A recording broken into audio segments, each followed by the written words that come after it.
Praise the lord. ప్రభు పేరిట మరొక దినంలోకి మీకందరికీ వందనాలు. ఈ దినం పరిశుద్ధాత్మ దేవుడు మన కొరకు ఏర్పాటు చేసుకున్న వాక్య భాగము యోహాను సువార్త 21వ అధ్యాయము 15-25 వచనాలు. వారు భోజనం చేసిన తర్వాత యేసు సీమోను పేతురును చూచి, యోహాను కుమారుడవైన సీమోను, వీరికంటే నీవు నన్ను ఎక్కువగా ప్రేమించుచున్నావా అని అడుగగా, అతడు అవును ప్రభా, నేను నిన్ను ప్రేమించుచున్నానని నువ్వు ఎరుగుదువని ఆయనతో చెప్పెను. యేసు నా గొర్రె పిల్లలను మేపుమని అతనితో చెప్పెను. మరలా ఆయన, యోహాను కుమారుడవైన సీమోను, నన్ను ప్రేమించుచున్నావా అని రెండవసారి అతన్ని అడగగా, అతడు అవును ప్రభా, నేను నిన్ను ప్రేమించుచున్నానని నువ్వే ఎరుగుదువని ఆయనతో చెప్పెను. ఆయన నా గొర్రెలను కాయమని చెప్పెను. మూడవసారి ఆయన, యోహాను కుమారుడవైన సీమోను, నన్ను ప్రేమించుచున్నావా అని అతన్ని అడిగెను. నన్ను ప్రేమించుచున్నావా అని మూడవసారి తన్ను అడిగినందున పేతురు వ్యసనపడి, ప్రభా, నువ్వు సమస్తము ఎరిగిన వాడివి, నిన్ను ప్రేమించుచున్నానని నీవే ఎరుగుదువని ఆయనతో చెప్పెను. యేసు, నా గొర్రెలను మేపుము. నువ్వు యవ్వనస్తుడివై ఉండినప్పుడు నీ అంతట నీవే నడుము కట్టుకొని నీకిష్టమైన చోటికి వెళ్ళుచుంటివి. నువ్వు ముసలివాడైనప్పుడు నీ చేతులు నువ్వు చాచుదువు. వేరొకడు నీ నడుము కట్టి నీకిష్టం కాని చోటకి నిన్ను మోసుకొని పోవునని నీతో నిశ్చయముగా చెప్పుచున్నానని అతనితో చెప్పెను. అతడు ఎట్టి మరణం వలన దేవుని మహిమపరచునో దాన్ని సూచించి ఆయన ఈ మాట చెప్పెను. ఇట్లు చెప్పి నన్ను వెంబడించమని అతనితో అనెను. పేతురు వెనకకు తిరిగి, యేసు ప్రేమించిన వాడును భోజన పక్తిన ఆయన రొమ్మున ఆనుకుని, ప్రభువా, నిన్ను అప్పగించు వాడెవడని అడిగిన వాడునైన శిష్యుడు తన వెంట వచ్చుట చూచెను. పేతురు అతనిని చూచి, ప్రభా, ఇతని సంగతి ఏమగునని యేసుని అడిగెను. యేసు, నేను వచ్చే వరకు అతడుండుట నాకిష్టమైతే అది నీకేమి, నువ్వు నన్ను వెంబడించుమనెను. కాబట్టి ఆ శిష్యుడు చావడన్నమాట సహోదరుల్లో ప్రచురమాయెను. అయితే చావడని యేసు అతనితో చెప్పలేదు గాని, నేను వచ్చు వరకు అతడుండుట నాకిష్టమైతే అది నీకేమని చెప్పెను. ఈ సంగతులను గురించి సాక్ష్యమిచ్చుచు ఇవి వ్రాసిన శిష్యుడు ఇతడే. ఇతని సాక్ష్యం సత్యమని ఎరుగుదుము. యేసు చేసిన కార్యములు ఇంకను అనేకములు కలవు. వాటిలో ప్రతిదాన్ని వివరించి వ్రాసిన యెడల అట్లు వ్రాయబడిన గ్రంథములకు భూలోకమైనను చాలదని నాకు తోచుచున్నది. హల్లెలూయా! హల్లెలూయా! పరిశుద్ధాత్మ దేవుడు ఈరోజు మనకి యోహాను సువార్తలో 21వ అధ్యాయము యోహాను గారు రచించినటువంటి ఈ యొక్క అద్భుతమైన సువార్త ముగింపు భాగంలోకొచ్చేసాము. ఈ భాగంలో పునరుద్ధానుడైనటువంటి యేసుక్రీస్తు ప్రభువారు పేతురు గారిని తిరిగి బలపరిచారు. అతనికి సేవా బాధ్యతలు అప్పగించటం మనం చూస్తాము. పేతురు గారు గతంలో యేసుక్రీస్తు ప్రభువారిని ఎవరో తెలియదని 3 సార్లు నిరాకరించారు. ఇప్పుడు యేసుక్రీస్తు ప్రభువారు కూడా అతనిని 3 సార్లు ప్రశ్నించడం ద్వారా అతని హృదయాన్ని మరలా పునరుద్ధరించారు. చూడండి, నన్ను ప్రేమిస్తున్నావా అని ఇక్కడ 3 సార్లు యేసుక్రీస్తు ప్రభువారు సీమోను పేతురు, వీరికంటే నన్ను నువ్వు ఎక్కువగా ప్రేమించుచున్నావా అని చెప్పేసి అడుగుతున్నప్పుడు ప్రతిసారి కూడా పేతురు గారు, అవును యేసయ్య, అవును ప్రభా, నేను నిన్ను ప్రేమించుచున్నానని నువ్వు ఎరుగుదువు, అంటే నీకు తెలుసు కదా అని చెప్పేసేసి తెలియపరుస్తున్నారు. అయితే నా గొర్రెలను మేపుమని చెప్పారు. తర్వాత మరలా అడుగుతున్నారు, నన్ను ప్రేమించుచున్నావా అని. అవును ప్రభా, నేను నిన్ను ప్రేమించున్నాను, నువ్వే ఎరుగుదువు అని మరలా పేతురు గారు అన్నారు. అప్పుడు గొర్రెలను కాయుము అని చెప్పారు. చూసారా? హల్లెలూయా! హల్లెలూయా! మరలా మూడవసారి కూడా అడుగుతూ ఉన్నారు. యేసుక్రీస్తు ప్రభువాని ప్రేమించడం అంటే కేవలం మాటల్లో ప్రేమిస్తున్నాను అని చెప్పడం కాదు. ఆయన ప్రజలను ప్రేమించాలి. ఆ ప్రజల గురించి శ్రద్ధ తీసుకోవాలి. దేవుని వాక్యాన్ని బోధించాలి. నిజమైనటువంటి ప్రేమను సేవలో చూపించాలి. హల్లెలూయా! హల్లెలూయా! అప్పుడు యేసుక్రీస్తు ప్రభువారు పేతురు గారు తన జీవితంలో ఒక సమయంలో తనకిష్టం లేని పరిస్థితిని ఎదుర్కొంటాడని సూచిస్తున్నారనమాట.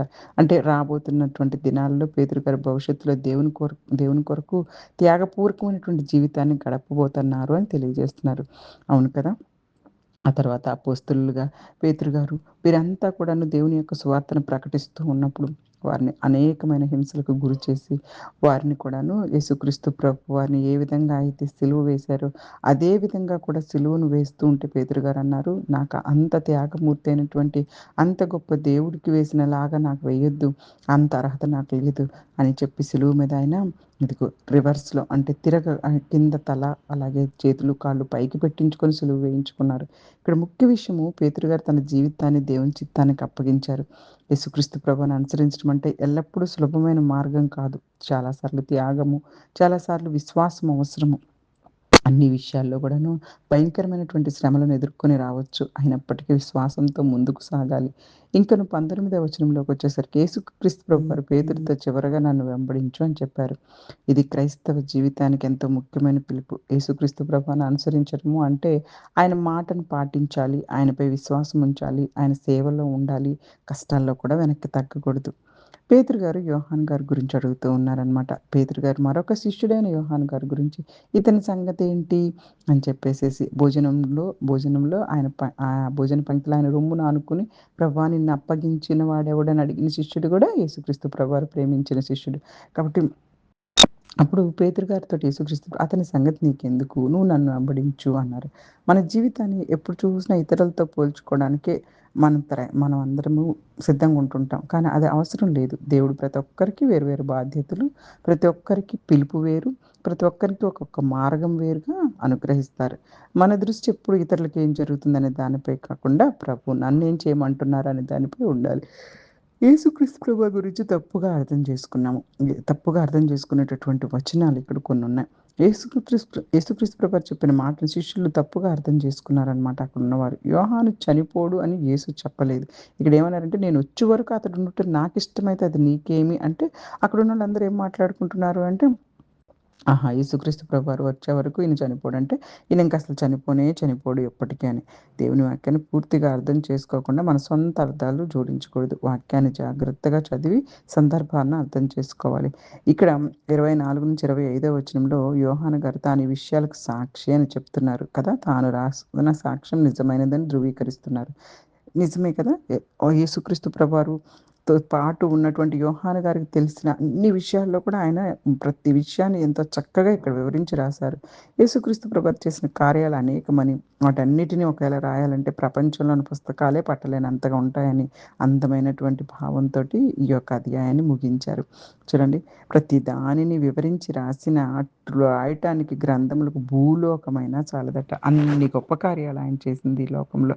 అన్ని గొప్ప కార్యాలు, అన్ని అద్భుత క్రియలు ఆయన సర్వాధికారి, సర్వోన్నతుడైనటువంటి దేవుడు, మహా గొప్ప దేవుడు ఈ లోకంలోకొచ్చి మన కొరకు మనతో పాటు జీవించి, అన్ని విషయాల్లో మన వలె శోధింపబడి, పాపం లేకుండా జీవించి, మరణము, పునరుత్థానమును అన్నిటిని కూడా చూపించి వెళ్ళిన గొప్ప దేవుడు మన దేవుడు. అలాంటి జీవము కలిగిన దేవుడిని మనం కలిగి ఉన్నాం. ఎంతో ఆనందంతో, సంతోషంతో ఆయనను అంగీకరించి మన జీవితాల్లో ముందుకు సాగాలి.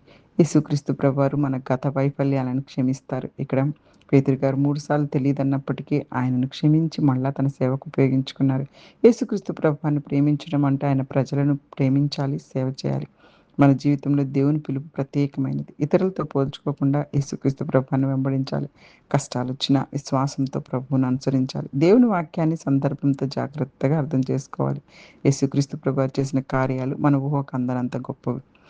యోహాను సువార్త 21 అధ్యాయం ఇక్కడ చివరి వచనాల్లో అన్ని విషయాల్లో కూడా మనకొక గొప్ప సందేశం ఏందంటే, ఇదిగో మనం నిజంగా యేసుక్రీస్తు ప్రభువాన్ని ప్రేమిస్తే, ఆయన నమ్మకంగా గనక వెంబడిస్తూ ఉంటే, ఇతరులకు సేవ చేసి, ఇతరులకు అందరినీ కూడా ప్రభువారి దగ్గరికి నడిపించేవారుగా ఉండాలి. అలాగే ఇతరులతో పోల్చుకోకుండా మనందరము ఆయన చూపిస్తున్న మార్గాల్లో నడవాలని కోరుకుంటూ, ఈ చిన్ని వాక్యాన్ని దేవుడు ఆశీర్వదించి దీవించునుగాక.